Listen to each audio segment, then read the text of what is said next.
Jesus is our Sabbath. You know why? Because you're dead and your life is hid in Christ. Well, you heard it from his mouth. He said that Jesus is the Sabbath.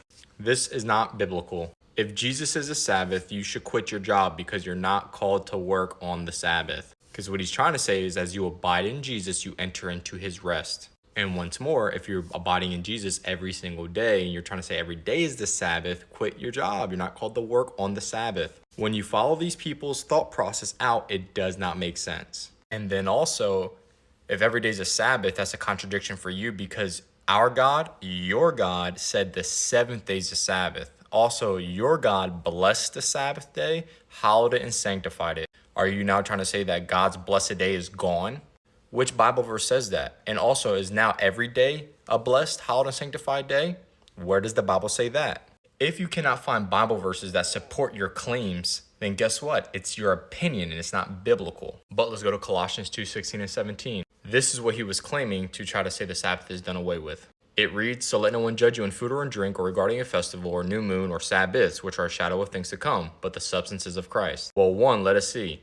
10 Commandments or ceremonial law? Do you see any food or drinks in the 10 Commandments? The answer is no. Do you see any festivals in the 10 Commandments? The answer is no.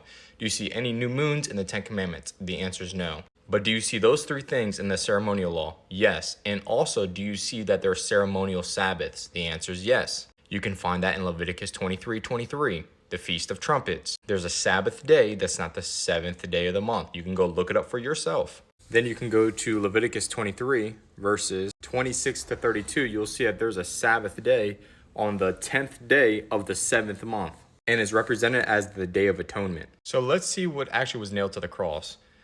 Get some context in Colossians 2:14. Having wiped out the handwriting of requirements that was against us, which was contrary to us, and had been taken out of the way, having nailed to the cross, having disarmed principalities and powers, he made a public spectacle over them, triumphing over them in it.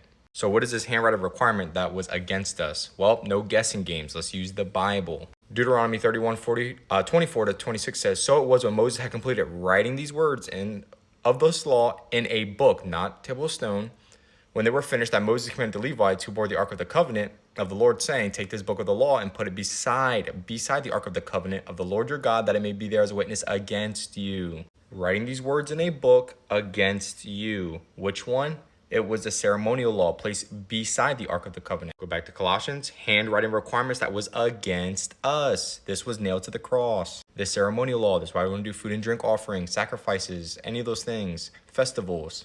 But that word Sabbath there is talking about the ceremonial Sabbath, not the seventh day Sabbath. This guy then tried to say that, the Sabbath is fulfilled